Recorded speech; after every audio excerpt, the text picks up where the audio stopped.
Hola, buenos días a todos. Bienvenidos a esta clase de Explorando Hechos.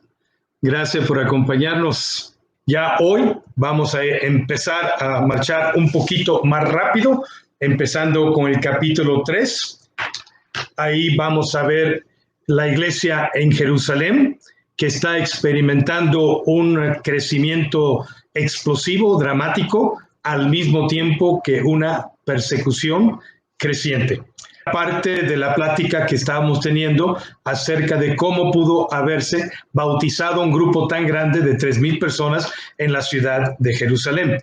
Habíamos hablado que ya Jerusalén era una ciudad por mínimo de unas 100,000 personas y otras adicionales por las fiestas de Pentecostés y también la de Pascua unos 50 días antes. Por lo tanto, había muchísima gente y tenían que tener alguna fuente de agua, que era un pozo profundo que estaba al oriente del templo, ahí cerca de lo que sería el Monte de los Olivos. Entonces, ese pozo alimentaba varios estanques en la ciudad de Jerusalén. Por ejemplo, ahí está un dibujo de lo que sería el templo y ahí está el estanque de Betsabé, que está afuera del templo, a un lado de la fortaleza antoniana. Es un estanque bastante grande.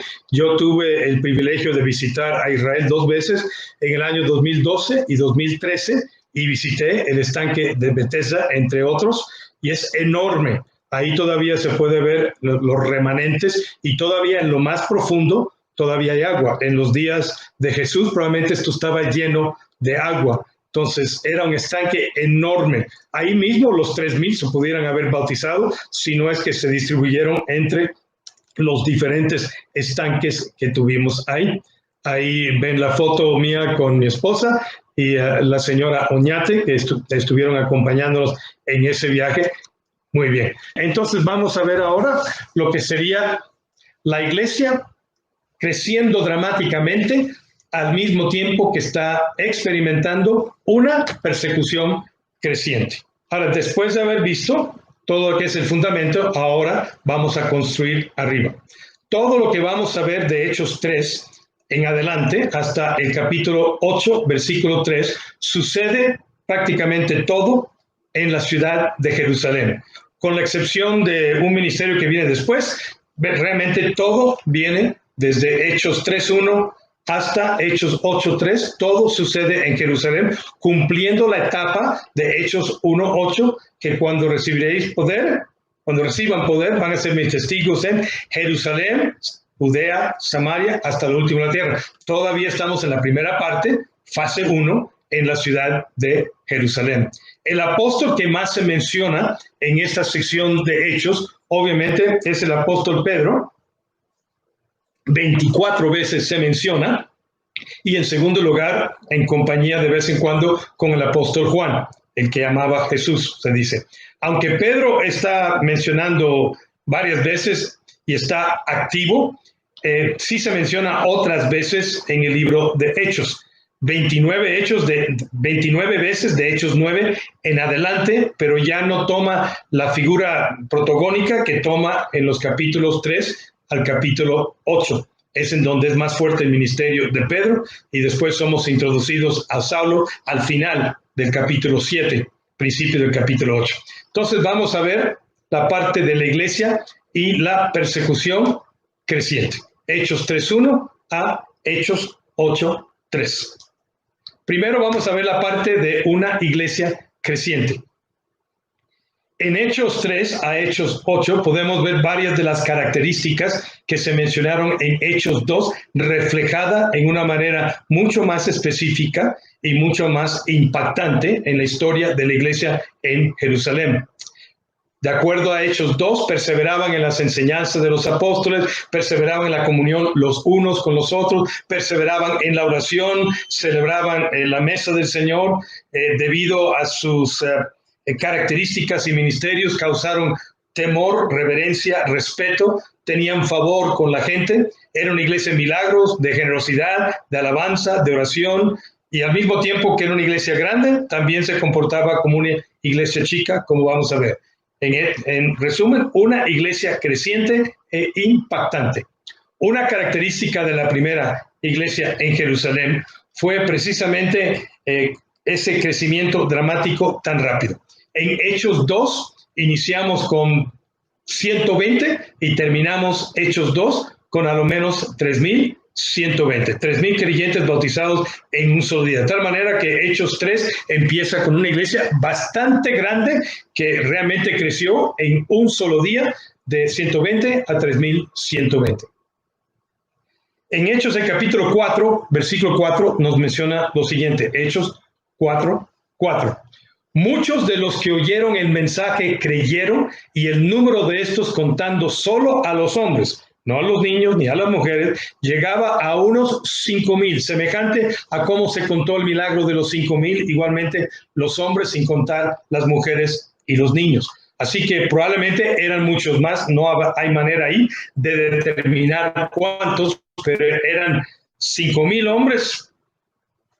Podríamos duplicar el número con mujeres y también niños, a unos 10,000, a los 3,120 que ya está poco tiempo, en unos meses, ya había crecido a una iglesia de más de 10,000. En el capítulo 5, versículo 14, dice: y los que creían en el Señor aumentaban más, gran número así de hombres como de mujeres.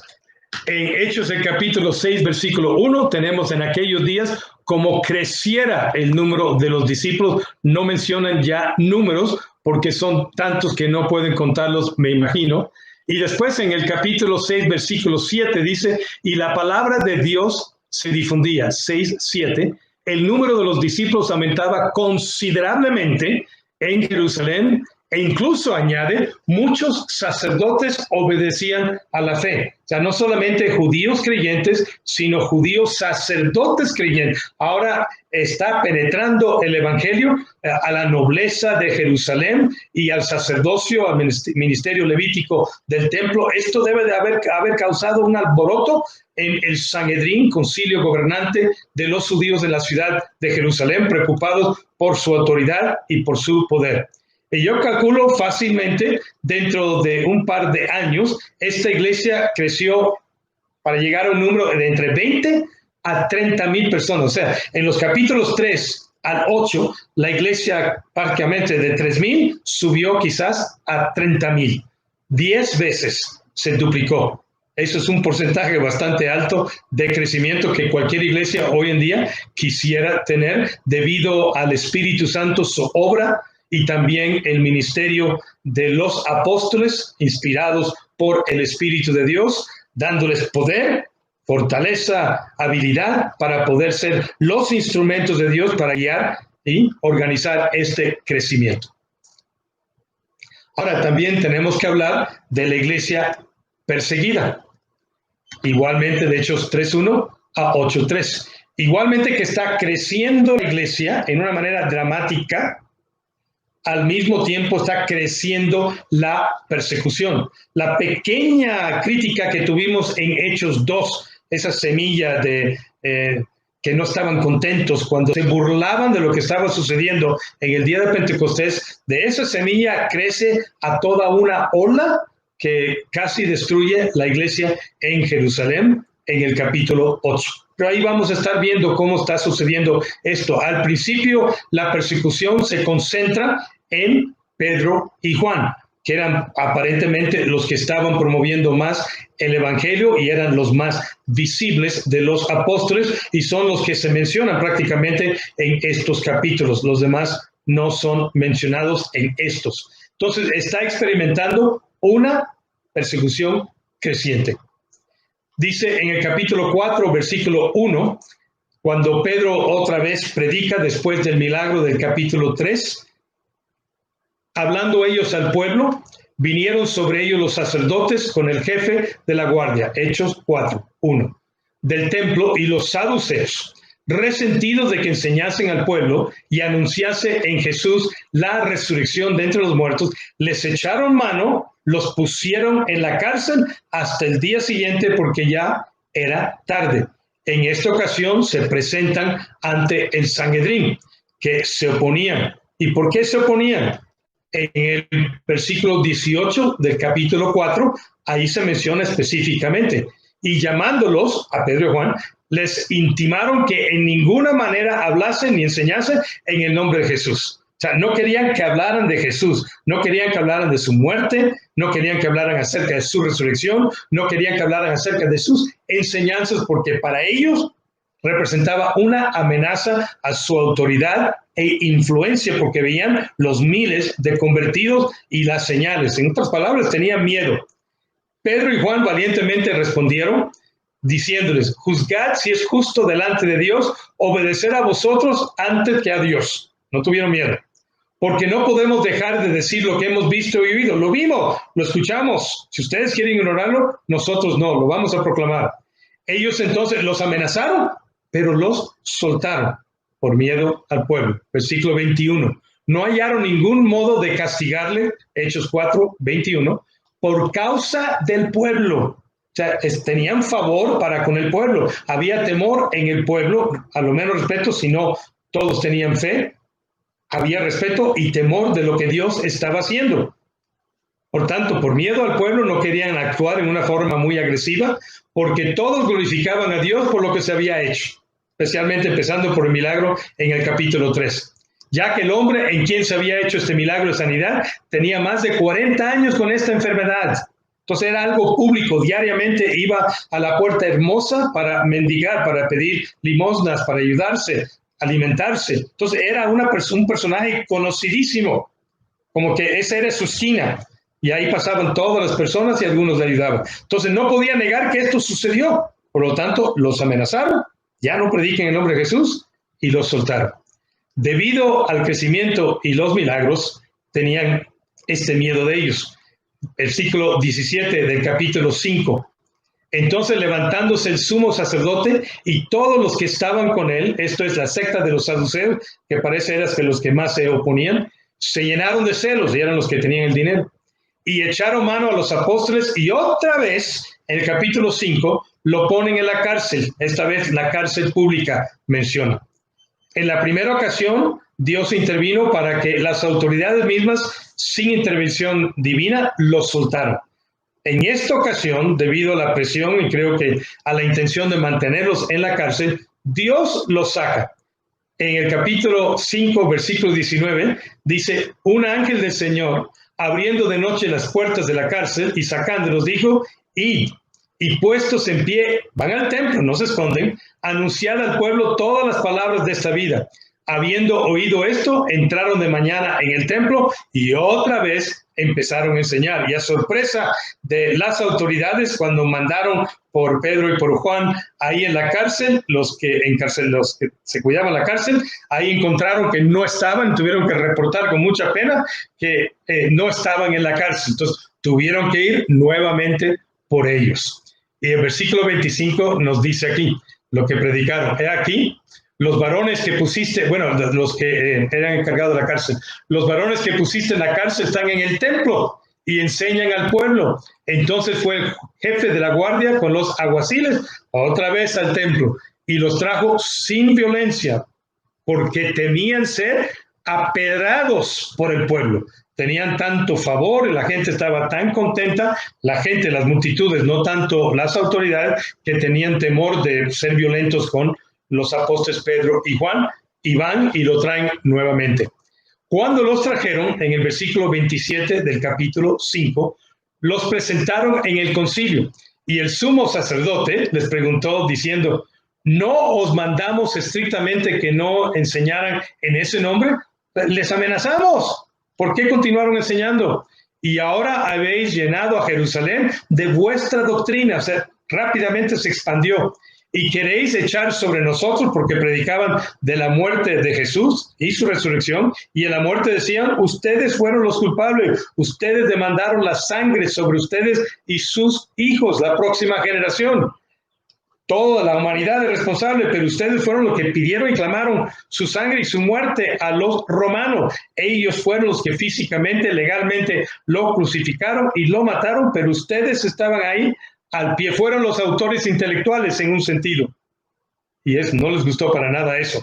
Respondiendo Pedro, los apóstoles dijeron, es necesario obedecer a Dios antes que los hombres. La segunda vez que se los dice. O sea, si si tenemos que desobedecerle a ustedes para obedecer a Dios, estamos dispuestos a sufrir las consecuencias, porque primero tenemos que obedecer a Dios que a los hombres. Y creo que eso es un buen principio para nosotros como cristianos en cuanto a nuestras responsabilidades cívicas, porque vivimos en un gobierno, bajo un gobierno que Dios ha permitido estar. Él quita y pone los reyes y nos ha pedido respetar y sujetarnos a las autoridades, pero cuando viene el tiempo que pisotean lo que Dios quiere que hagamos, pisotean lo que Dios quiere que creamos, entonces ahí es en donde tenemos que poner el alto y decir, primero, obedecemos a Dios, segundo, obedecemos a las autoridades. Esa es el orden. Y como aquí le estaban pidiendo que no creyeran en Jesús y que no predicaran a Jesús, dijeron, es necesario obedecer primero a Dios y después a los hombres. Por ejemplo, nosotros en esta contingencia, el gobierno no nos ha prohibido de predicar a Jesús. Lo único que han hecho por precauciones, por el creciente impacto del COVID-19, es que las iglesias no tengan reuniones públicas masivas porque se convierten en centros de contagios y vamos a ocasionar daño y peligro a nuestros propios congregantes. Pero podemos predicar a Jesús por cualquier otro medio. Yo creo que en un sentido, Torre Fuerte en particular, hoy en día está alcanzando a muchas más personas que antes alcanzamos cuando solamente teníamos una presencia física, una presencia aquí en el templo. Y ahora no solamente estamos tocando a los que son de la comunidad de Torre Fuerte, sino estamos yendo hasta otras naciones, inclusive, no muchas, pero sí lo están viendo en todos los lados. Entonces, llamando a los apóstoles, después de azotarlos, les intimaron que no, otra vez, que no hablasen en el nombre de Jesús y los pusieron en libertad. Tenían miedo de mantenerlos en la cárcel. ¿Y cuál fue la reacción de los apóstoles? ¿Cuál fue la reacción de Pedro y Juan? Ellos salieron de la presencia del concilio gozosos de haber sido tenidos por dignos de padecer afrenta por causa del nombre de Jesús. Hechos 5, 40 al 41. Culmina esta persecución después con la muerte que vamos a mencionar después de Esteban y después también de Saulo. Vamos a ver primero de Esteban. Entonces, en capítulo 6, versículo 11, sobornaron a unos para que dijesen que le habían oído hablar palabras blasfemas contra Moisés y contra Dios. O sea, no podían usar nada de lo que había dicho en su contra. No tenían evidencia, por lo tanto, inventaron mentiras para calumniarle y para poder arrestarle con la intención de callarle y si no, de arrestarle y matarle. Dice aquí, solimentaron al pueblo, a los ancianos y a los escribas y arremetiendo le arrebataron y le trajeron al concilio. En Hechos 7 se echa un discurso, un mensaje hermoso, histórico, teológico, práctico, desafiante. Esteban enfrente de todo el concilio. Y oyendo estas cosas, todo lo que él dijo en Hechos 7:54, se enfurecían en sus corazones, crujían los dientes contra él. Pero Esteban, lleno del Espíritu Santo, recuerden, recibieron poder. Ya enfrentando él la posible muerte, lleno del Espíritu Santo, puesto los ojos en el cielo, vio la gloria de Dios y a Jesús que estaba a la diestra de Dios el Padre. Y dijo, he aquí, veo los cielos abiertos, el Hijo del Hombre que está a la diestra de Dios. Entonces ellos, dando grandes voces, gritando, se taparon los oídos y arremetieron a una contra él. Y echándolo fuera de la ciudad, no mataban a gente dentro de Jerusalén, lo sacaron de la ciudad, le apedrearon. Y los testigos pusieron sus ropas a los pies de un joven que se llamaba Saulo, que eventualmente se convierte en el que nosotros conocemos como Pablo, el apóstol a los gentiles. Y apedreaban a Esteban mientras él invocaba y decía, Señor Jesús, recibe mi espíritu. Puesto de rodillas, clamó a gran voz, Señor, no les tomes en cuenta este pecado, aprendiendo la lección de Jesús acerca de cómo él dijo, no saben lo que están haciendo, perdónales, Padre, y habiendo dicho esto, durmió. La segunda parte de la culminación de esta persecución se encuentra en la persona de Saulo. El versículo 1 de Hechos del capítulo 1 dice sencillamente, y Saulo consentía en su muerte. La aprobaba. Estaba ahí presente. Era un representante del Sanedrín. Él sería el gran perseguidor de la iglesia y aquí está iniciando prácticamente su ministerio de persecución. En aquel día, Hechos 8:1, hubo una gran persecución contra la iglesia que estaba en Jerusalén. Bueno, no solamente había un gran crecimiento dramático, sino también una creciente persecución, sino las características de la iglesia que se mencionaron en Hechos 2 se van manifestando, se van reflejando en estos capítulos en Jerusalén de 3 al 8. Primero veamos que se reflejó y se manifestó en una iglesia de milagros y señales. Una iglesia de milagros y señales, de Hechos 3:1 a Hechos 8:3. Dice el capítulo 2, versículo 43, acerca de su característica, y muchas maravillas y señales eran hechas por los apóstoles. En el capítulo 4, versículo 29, extiende tu mano con poder sanador, que se hagan señales milagrosas y maravillas por medio del nombre de tu santo siervo Jesús, fue lo que oraron los que estaban ahí reunidos. Ya habíamos visto el milagro del cojo allí en Hechos del capítulo 3. Hubo muchos más que ni fueron mencionados. Obviamente el de Hechos 3, versículo 2, que era traído un hombre cojo de nacimiento, a quien ponían cada día a la puerta del templo, que se llama La Hermosa, para que pidiesen limosna a los que entraban en el templo, y a la hora, en la 9ª hora de oración, que sería las 3 de la tarde, ahí pasaron Pedro y Juan, hicieron el milagro y fue levantado. Y después en Hechos capítulo 4, 22 dice que había tenido esta enfermedad por más de 40 años. Dice el versículo 9 del capítulo 3, y todo el pueblo le vio andar y alabar a Dios. Por eso era de renombre este milagro. Lo habían visto por 40 años o más, ahí mendigando, sabían que tenían esta enfermedad, y de repente toda la multitud que estaba acostumbrado porque pasaban por esas puertas de verlo ahí, lo ven andando y alabando a Dios. Le reconocían que era el que se sentaba a pedir limosna a la puerta del templo, y se llenaron de asombro y espanto por lo que había sucedido. Otra vez, doble reacción. Uno, ¡wow! Y otro, ¿qué pasó? ¿Qué es esto?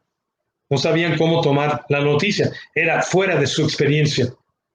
En el capítulo 16, nuevamente señalen, por la fe en el nombre de Jesús, le dijeron los apóstoles al concilio, este hombre fue sanado y ustedes saben que él antes era un inválido. Cuando fueron arrestados, esta fue su defensa, la primera vez que fueron arrestados. Ustedes saben que este hombre estaba enfermo, que no podía caminar, cada día en el templo por 40 años, ahí estaba mendigando, pidiendo limosnas. Ese que no podía caminar, ahora está caminando en el nombre de Jesús. No pueden negar que esto sucedió. La fe en el nombre de Jesús lo ha sanado delante de sus propios ojos. Y así, con palabras fuertes, convincentes, sin miedo, retaban y desafían las acusaciones de las autoridades en contra de ellos. No podían negar lo que había sucedido. Resume el capítulo 5, versículo 12, los apóstoles hacían muchas señales milagrosas y maravillas entre la gente. Versículo 15, y como resultado del trabajo de los apóstoles, la gente sacaba a los enfermos a las calles de Jerusalén, en camas y en camillas, para que lo menos la sombra de Pedro cayera sobre alguno de ellos cuando él pasaba. O sea, creían tanto de que Pedro, nosotros sabemos que era Dios que estaba sanando, pero Pedro era la figura central y querían que a lo menos su sombra pasara sobre sus enfermos. La reputación creciente de este ministerio milagroso de los apóstoles fue más allá de Jerusalén, y multitudes llegaban desde las aldeas que rodeaban a Jerusalén y llevaban a sus enfermos y a los que estaban poseídos por sus espíritus malignos, y todos eran sanados. Como la fe de aquellos que hicieron un hoyo en el techo para que pudieran bajar a su enfermo en una camilla para que Jesús lo sanara. Bueno, así venían de todos alrededores de Jerusalén, escuchando lo que había sucedido y lo que estaba sucediendo, para que fueran sanados por los apóstoles. Un ministerio de milagros y maravillas. Pero también una característica muy interesante y muy necesaria hoy en día es que también la iglesia en Jerusalén era una iglesia generosa. En el capítulo 2, versículo 44, se nos dijo que todos los que habían creído estaban juntos, pasaban tiempo juntos y tenían en común todas las cosas. Vendían sus propiedades y sus bienes y los repartían a todos según la necesidad de cada uno. Los que tenían muchísimo, los que tenían más, bendecían a los que tenían necesidad y estaban dispuestos a sacrificarse vendiendo propiedades y casas. Algunos vendieron una propiedad y todavía se quedaron con una casa, con otra, otros vendieron todo era voluntario. Nadie se le obligó a hacer esto, pero por el espíritu de amor y de generosidad no querían que nadie padeciera necesidad. Y en estos días de necesidad, iglesia, cuando muchos han perdido sus empleos, hay negocios cerrados, queremos estar al tanto de eso. Por favor, abren sus ojos, oigan qué está pasando a su alrededor, especialmente con la comunidad de fe, para que en lo que se pueda podamos nosotros ayudar a los que están necesitados. En el capítulo 4, versículo 32, nuevamente vemos este espíritu de generosidad manifestado cuando dice en Hechos 4, 32, y la multitud de los que habían creído era de un corazón y un alma. Ninguno decía ser suyo propio lo que poseía, es de Dios, sino que tenían todas las cosas en común. Y con gran poder los apóstoles daban testimonio de la resurrección del Señor Jesús, y abundante gracia era sobre todos ellos. Así que no había entre ellos ningún necesitado, porque todos los que poseían heredades o casas las vendían y traían el precio de lo vendido a los pies de los apóstoles. Y se repartía cada uno según su necesidad. Entonces José, Hechos 4:36, a quien los apóstoles pusieron por sobrenombre Bernabé, que traducido es hijo de consolación, levita, natural de Chipre, como tenía una heredad, la vendió y trajo el precio y lo puso a los pies de los apóstoles. Bien, también era una iglesia de palabra, de enseñanza, una iglesia de doctrina. Y eso se ve manifestado también en estos primeros capítulos. Por ejemplo, en Hechos del capítulo 5, versículo 42, cada día en el templo de la casa seguían enseñando y predicando el mensaje: Jesús es el Mesías. En el capítulo 3, versículo 11, tenemos el segundo mensaje de Pedro. Teniendo así a Pedro y a Juan, el cojo que había tenido todo el pueblo, atónito, concurrió a ellos. Después del milagro, concurrió a ellos al pórtico de Salomón, que es un extremo del templo en aquellos días. Viendo esto, Pedro aprovechó la oportunidad, respondió al pueblo: varones israelitas, ¿por qué os maravilléis de esto? Y ahí empieza a predicar. En el capítulo 4, versículo 29, Señor, mira sus amenazas cuando fueron encarcelados y librados, y concede a tus siervos con todo de nuevo que hablen tu palabra. Era su deseo. En vez de tener miedo y esconderse, como los apóstoles lo habían hecho previamente cuando Jesús fue arrestado y después crucificado por miedo a los judíos, aquí fue lo opuesto. Lo que estaba sucediendo de milagros, de la predicación, aún la persecución, no pudieron parar la predicación y la enseñanza de la palabra. Pidieron ahí entonces poder para seguir adelante, valentía para seguir adelante, y pidieron: mientras extiendes tu mano para que se hagan sanidades y señales y prodigios mediante el nombre de tu santo Hijo Jesús. Y cuando hubieron orado, el resultado fue: el lugar en que estaban congregados tembló y todos fueron llenos del Espíritu Santo y hablaban, este es el resultado, con denuedo, con valentía, sin miedo, la palabra de Dios. Capítulo 5, versículo 25. Viniendo uno, les dio esta noticia: he aquí los varones que pusiste en la cárcel, la segunda vez que fueron puestos en la cárcel, pero liberados por un ángel, están en el templo y estaban haciendo ¿qué? Otra vez enseñando al pueblo. Por segunda vez, Pedro el pescador refuta los argumentos del concilio Sanedrín cuando fue arrestado por segunda vez, recordándolos a nosotros de las palabras de Jesús en Mateo el capítulo 10, cuando les dijo a sus apóstoles en aquel entonces: he aquí, yo os envío como ovejas en medio de lobos. Hechos 10:16. Sed, pues, prudentes como serpientes y sencillos como palomas. Guardaos de los hombres, porque os entregarán a los concilios, el concilio de Sanedrín, y en su sinagoga os azotarán. Eso fue lo que sucedió en el segundo arresto. Y aún ante gobernadores y reyes seréis llevados por causa de mí, para testimonio a ellos y a los gentiles. Mas cuando os entreguen, no os preocupéis por cómo os que hablaréis, porque en aquella hora os será dado lo que habéis de hablar, Dios el Espíritu Santo, porque no sois vosotros los que habláis, sino el Espíritu de vuestro Padre que habla en vosotros. Y lo vemos en las palabras y la predicación de Pedro, primero en el día de Pentecostés, en la predicación después del milagro del cojo en Hechos 3, y después de la segunda vez que lo arrestaron. Ahí vemos que valientemente predicaba. Y cuando fueron traídos a concilio, Pedro esas dos veces para defenderse, se defendió en una forma elocuente, era un pescador, en una forma elocuente, en una forma poderosa, en una forma convincente, que tenían miedo de tocarle, arrestarle o hacerle mayor daño por lo que habían visto que había sucedido y el favor que tenían con el pueblo. Entonces predicaban la palabra de Dios continuamente. Y predicaban la palabra de Dios en el sentido de Jesús. El versículo 12 de Hechos 4 dice: en ningún otro hay salvación, porque no hay otro nombre bajo el cielo dado a los hombres en que podamos ser salvos. No dejaban de predicar.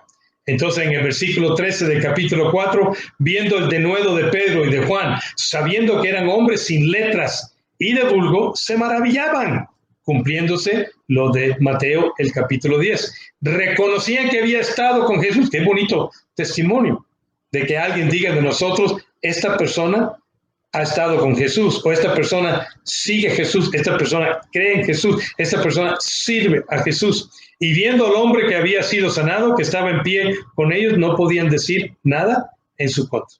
Se cumplió ahí lo que Jesús había dicho en Mateo 10, lo que Jesús les había prometido en el caso de Pedro ante el concilio en dos ocasiones. Veremos adelante que lo mismo sucede también con Pablo y probablemente con los apóstoles en general y los seguidores de Cristo cuando eran llevados ante tribunales, concilios, jueces que estaban ahí para amenazarles, y ellos defendían elocuentemente más allá de lo que ellos tenían como preparación académica o experiencia, porque el Espíritu de Dios estaba con ellos. Otra característica de la iglesia en Jerusalén es que al mismo tiempo que era una iglesia grande, dije que pudiera haber llegado a unas 30,000 personas, un crecimiento dramático, 10 veces más de lo que tenían al final de Hechos 2, era una iglesia grande que también al mismo tiempo era una iglesia pequeña a través de grupos pequeños. En Hechos 2, versículo 46, dice: perseverando unánimes cada día en el templo. Recuerden, habían 3 oraciones, 9 de la mañana, 12 de la tarde y 3 de la tarde, y aparentemente había una costumbre entre ellos de que subían al templo juntos, se reunían en el pórtico de Salomón para esas horas de oración. Entonces era una iglesia de oración, pero una iglesia grande en tamaño, que iba al templo todos juntos para orar juntos, pero también partiendo el pan en las casas, comían juntos con alegría en las casas y sencillez de corazón. Dice en el capítulo 3, versículo 1, precisamente que Pedro y Juan subían juntos al templo a la hora novena, la de la oración. En Hechos 5, versículo 42, dice: cada día en el templo y casa por casa seguían enseñando y predicando este mensaje: Jesús es el Mesías. O sea, se reunían en grandes multitudes donde iban a caber 30,000 personas. En el pórtico de Salomón, el atrio de la explanada, más bien del templo, era enorme, hectáreas. Entonces, fácilmente cabían ahí los 30,000. No sé si fueron siempre los 30,000, pero multitudes cabían ahí. Y después se iban a casa para poder tener comunión los unos con los otros, porque ya saben que en una iglesia numerosa, de miles de personas, no es tan fácil tener comunión. Son muchas personas, estamos limitados por nuestra propia humanidad. Por lo tanto, se reunían grupos más pequeños en las casas. para comer, para celebrar la mesa del Señor, la fiesta ágape, y también para orar juntos en grupos pequeños. Tenemos evidencias de eso más adelante. Entonces estaban en el templo y en las casas. Y todos los creyentes, versículo 12, se reunían con frecuencia en el templo, en el área conocida como el Pórtico de Salomón, un extremo del templo en donde había unas columnas preciosas. Es ahí, arriba de esa parte que se llama el Pórtico de Salomón, estaba el pináculo del templo, donde creemos que Jesús fue tentado por el diablo. Si ven aquí, donde está mi dedo, esta parte aquí, que se ven unas columnas ahí, ese es el Pórtico de Salomón. Este es un hermoso mapa o maqueta que tienen de la ciudad de Jerusalén, allá en un museo en Israel, que nosotros fuimos a ver y le tomé yo no sé cuántas fotos, porque ahí está una maqueta muy, muy detallada acerca de cómo se cree que era la ciudad de Jerusalén en los días de nuestro Señor Jesucristo. Pero también era una iglesia de impacto. Diferentes reacciones que tuvieron. Por ejemplo, sabemos que en Hechos 2:43 vino temor sobre toda persona, pero al mismo tiempo, en serio, respeto, un miedo santo, podríamos decir. Tenían favor con todo el pueblo en Hechos 2:47. Dos tipos de reacciones, como vimos también en Hechos 2, el día de Pentecostés. Aquellos que se maravillaban y aquellos se burlaban. Y estas reacciones se pueden ver manifestada en varias ocasiones a través de estos próximos capítulos de 3 al 8. Reacciones positivas y negativas. Por ejemplo, una positiva está en el capítulo 3, versículo 10. Se llenaron de asombro y espanto por lo que había sucedido, el milagro. Y teniendo asirios a Pedro y a Juan, el cojo que había sido sanado, todo el pueblo atónito concurrió a ellos al pórtico que se llama de Salomón. Aquí viene una negativa, Hechos capítulo 4, versículo 2, que es de parte de las autoridades religiosas, el Sanedrín gobernante o el concilio gobernante de los judíos, cuando dicen en Hechos 4:2, resentidos de que enseñasen al pueblo. Estaban resentidos porque ellos querían ser los populares, no lo eran. Las multitudes seguían a Pedro y a Juan, las multitudes creían en Jesús y su influencia la vieron amenazada, entonces estaban resentidos. Una mixta se ve en Hechos 4, versículo 13. Viendo el denuedo de Pedro y de Juan, sabiendo que eran hombres sin letras y del vulgo, se maravillaban.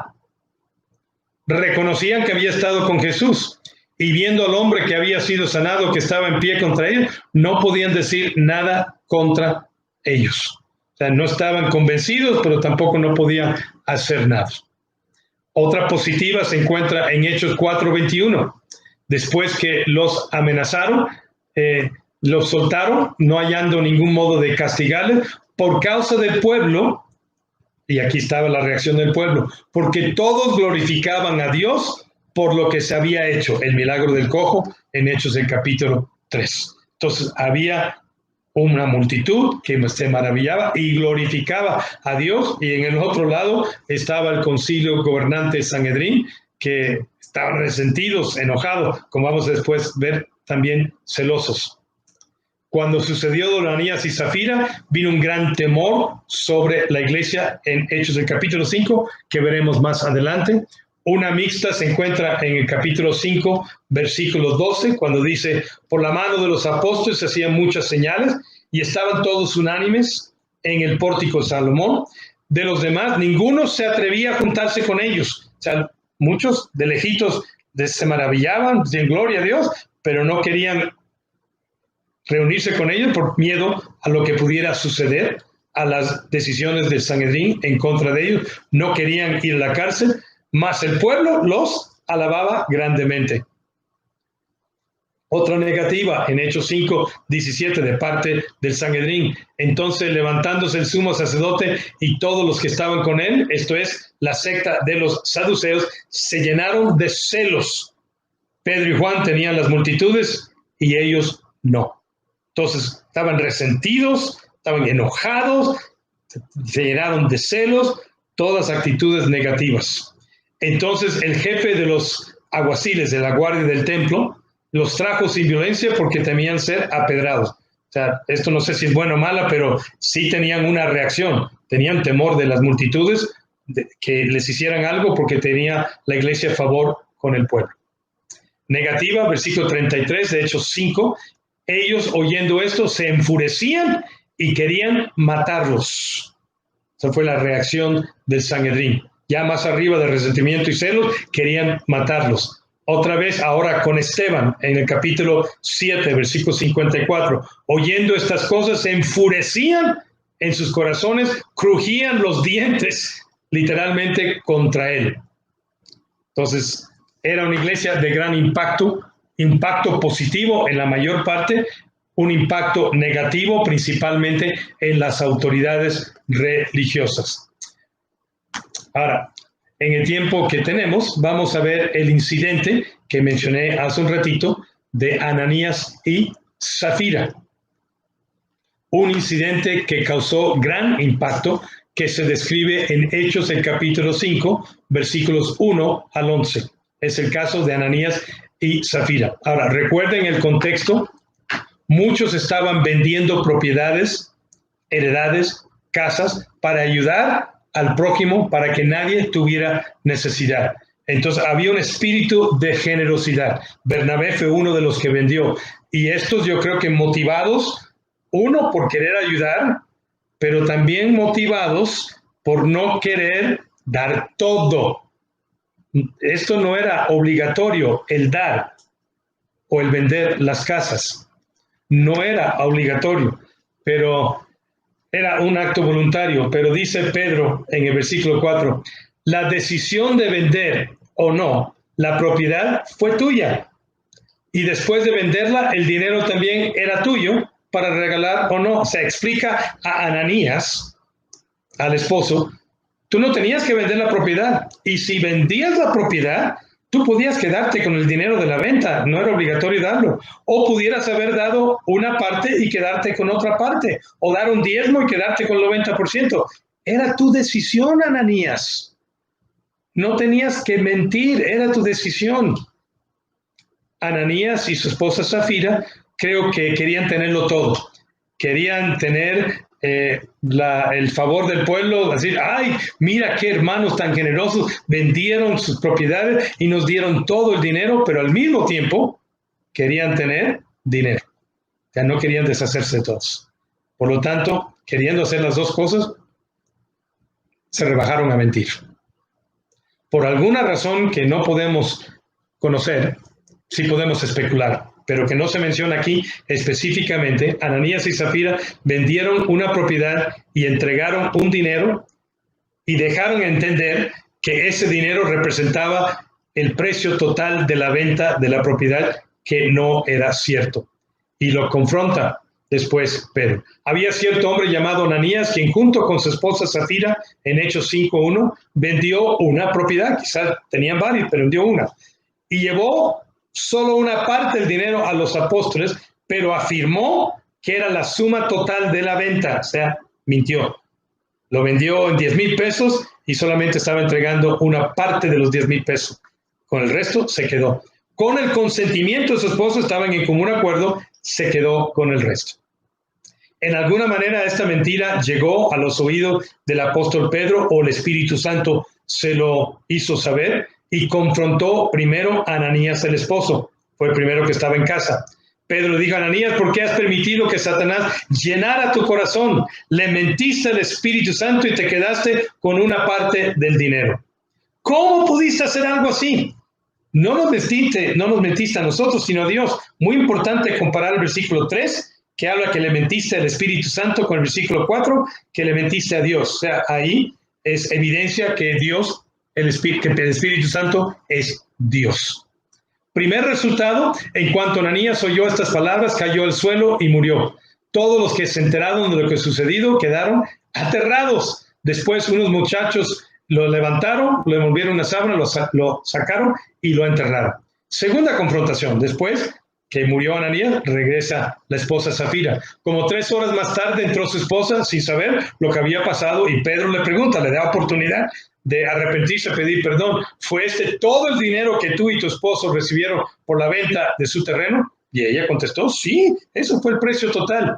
Y Pedro ahora la confronta. ¿Cómo pudieron ustedes dos siquiera pensar en conspirar para poner a prueba al Espíritu del Señor en esta manera? Los jóvenes que enterraron a tu esposo están justos afuera de la puerta. Ellos también te sacarán cargando a ti. Y ese es el segundo resultado. Al instante de esas palabras de Pedro, ella cayó al suelo y murió. Y cuando los jóvenes entraron y vieron que estaba muerta, la sacaron y la enterraron al lado de su esposo. Tercer resultado fue la reacción de toda la iglesia cuando supo de esta situación. Gran temor se apoderó de toda la iglesia y de todos los que oyeron lo que había sucedido. ¿Por qué un castigo tan severo por algo que aparentemente no era tan serio? Si es serio, mintieron a Pedro, mintieron a la iglesia, mintieron a Dios, si es serio. Podríamos haber dicho lo mismo de Moisés cuando pegó la piedra, la roca, en vez de hablarle. No entró a la tierra prometida. Dios tiene sus razones. Podemos especular que esto tiene que ver especialmente con el fundamento de la iglesia. No se podía permitir que el fundamento se debilitara al permitir mentiras a Dios, pretensiones, hipocresía en la gente alrededor del tema de la generosidad. Y quizá por eso se puso ahí públicamente, se expuso y hubo una consecuencia. No estoy diciendo que fueron infierno ellos, pero sí pagaron el precio con su muerte, los dos, pero sí para que la iglesia aprendiera, esto es en serio, no podemos estar mintiendo a Dios, esto es en serio, no podemos ser hipócritas en estos sentidos. Y también en un sentido para respaldar la autoridad del apóstol Pedro. Él fue el que descubrió, al cual Dios le dijo que estos habían mentido. Y los dos, tanto el esposo como la esposa, Ananías y Zafira, murieron a los pies de Pedro. Entonces esto estaba respaldando su autoridad. Y creo que estas quizás fueron las dos razones, entre otras que pudiéramos considerar, por la cual este castigo aparentemente fue tan severo, el castigo. Fue tan severo para mandar un mensaje claro, poderoso en el inicio de la iglesia, porque todavía estaba creciendo, y para respaldar a la autoridad de los apóstoles y su enseñanza y la palabra de Dios. Bueno, ya es todo el tiempo que tenemos el día de hoy, así que tenemos que desconectarnos, así que me voy a estar despidiendo y continuamos con esta sección de Hechos 3 a 8. La terminamos rápidamente la próxima semana. Muchas gracias por acompañarnos el día de hoy. Nos vemos. Bendiciones, que tengan un excelente día.